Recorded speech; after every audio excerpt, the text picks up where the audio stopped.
Hello, and welcome back to a new Lost Story Time. I didn't think I was going to do this anymore, but I am. After thinking about it, we just moved. I like doing these. They're easy to do. They're quick to turn out. And with doing a video every week, having one that is pretty easy to do is very nice. That being said, if you hear an echo, we have just moved in. It's a big open area, so there's a lot of echo because our furniture hasn't shipped yet, nor has our refrigerator or washer and dryer. You'll notice a new look behind me, built-in bookshelf.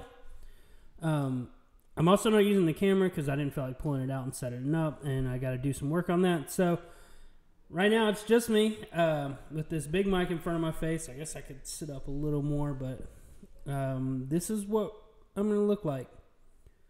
So what we're going to do today is we're actually going to, during the move, I haven't been writing on a new book that I can't remember if I brought up. Its working title is Dragon Bros.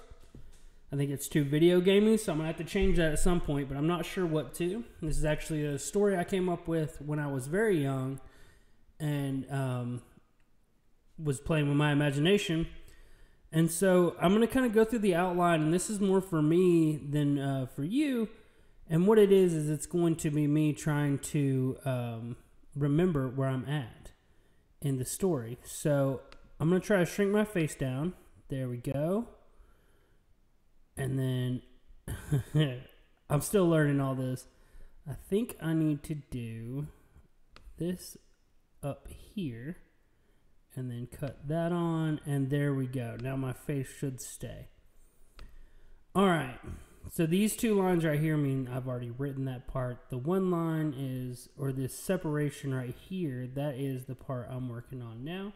And this is the stuff coming up. It's a kid's book, so I don't want it to be too long, but it's feeling long. Excuse me.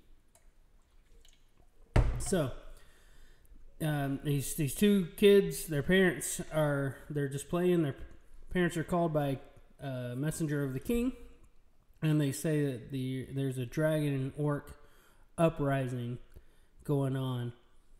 And so this person comes up, and they're talking to the mom and dad, and find out the mom and dad were old ancient warriors that set up this peace between the dragons and the humans to make sure that orcs and goblins stayed in their place.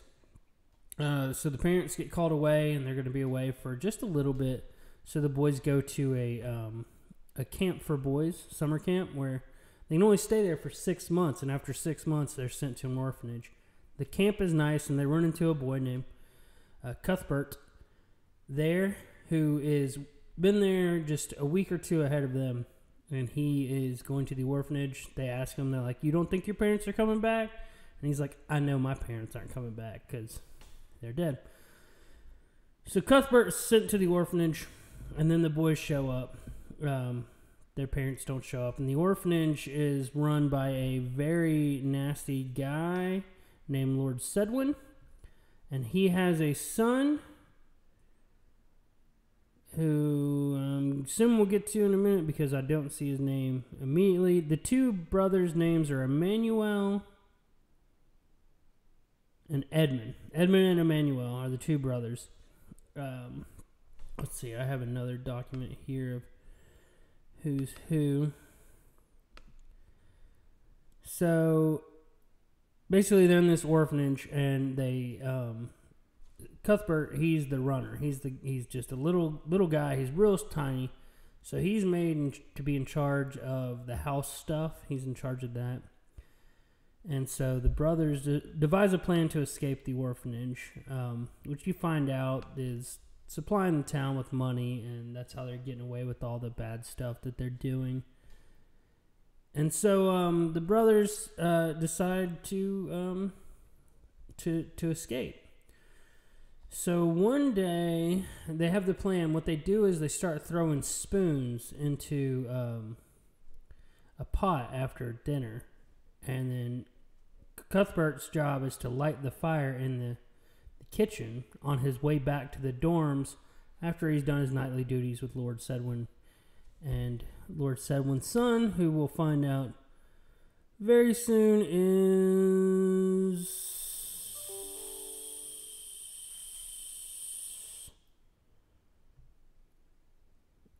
is... I don't see him. Lord? Alright, I'll have to figure that out. He's in the book. Citrid? Oh, Cuthbert is Cutthroat is the bad one. Citrid is the little boy, the orphan boy. Cuthbert is Lord Sedwin's son. I was saying the name wrong. So Citrid is the little boy. And there's a guy named Joseph who he's on his last leg of the journey. And he's about to be released as an adult from the orphanage. He's such a good worker that on the night that they go to escape, they have the melting oil. It's the same night Joseph is leaving, and they did that because they knew the guards would be up in Lord Sedwin's area to just walk them out and everything, set them off. And so Lord Sedwin doesn't want to let them go, so he walks them down to the docks, which was unexpected for the boys who are now hiding on the docks.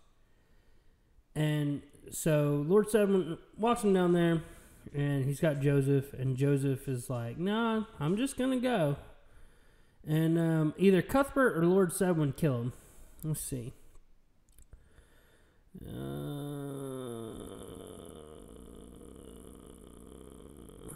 Cuthbert kills him. So the boys are all hiding behind these barrels. That's what the orphanage does. They sell barrels off, and they make the free slave labor, basically. So they're hiding behind these barrels. They hop out after Joseph is stabbed. Emmanuel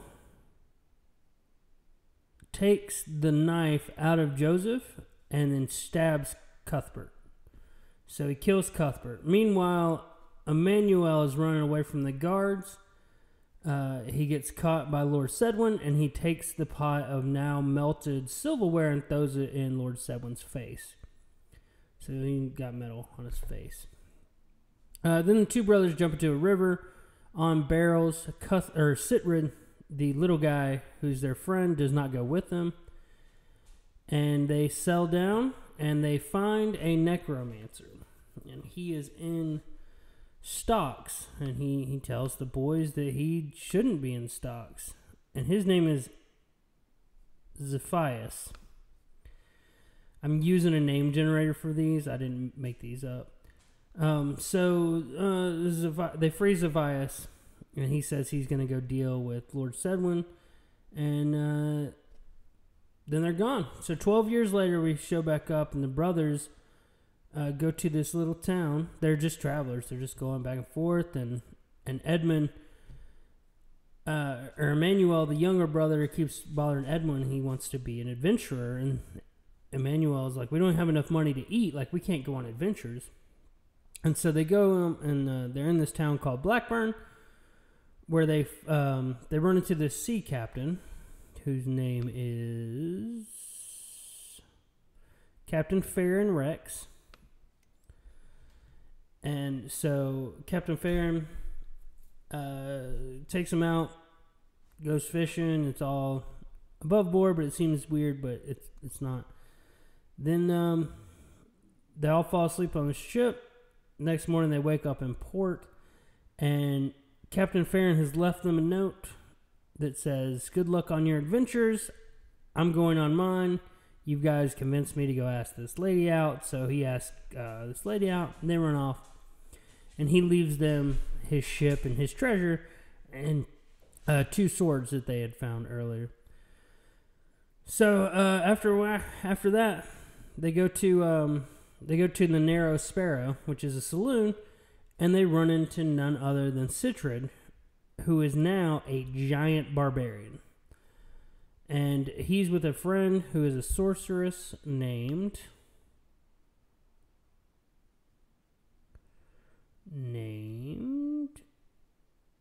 Vivian. And Vivian's a magic user. And then it's not uncommon, but it is it's not unheard of, but it is uncommon in this world. So she does a little magic. And then they decide to go on an adventure together. because Vivian's on this constant quest of finding spell books, and she heard about this one in Goblin Den. So they go to the Goblin Den. It does not go well. And they capture a goblin, basically. He tells them to go to Emberfall. So they go to Emberfall. And when they reach Emberfall, they are greeted by Lord Sedwin and Zephyphus, but also there is a resurrected Cuthbert. The necromancer had brought him back to life, and together they are in a collusion with the goblins and the orcs to overthrow the humans and dragons, elves, whatever else. And then after they get into a battle, and a dragon shows up, this huge dragon, and disrupts the battle. There scatters them. No conclusion of the battle. But then Vivian is like, "Hey, I didn't sign up for this. I just want spell books." And Sitrid's like, "I'm gonna go with Vivian. She's been there. Like, you showed up just a little while ago. I'm going with her." And so I think I'm at the part where they've split up. And I'm not going to cover any more now because this video should be right at where it needs to be. And it is. So that has been the first part and my refresher into what's going on with Dragon Bros. So I'll do another one of these in a couple of months when I write a little bit more, probably before editing. I'll probably do some more stuff like that on here. Maybe some news stories that I have an idea on. I like putting my nose on this thing. But that's what I think this channel, it's going to change a little bit. This series, it's not going to be just me telling stories. It's going to be a lot more. I think what I want to do is kind of take either Stop Talking Claw. I don't like the top 5 list. There's too much to it. And it just feels like I'm ripping off someone else. So, I might start doing some other weirder stuff with this. This kind of just being a creative outlet, Lost Storytime.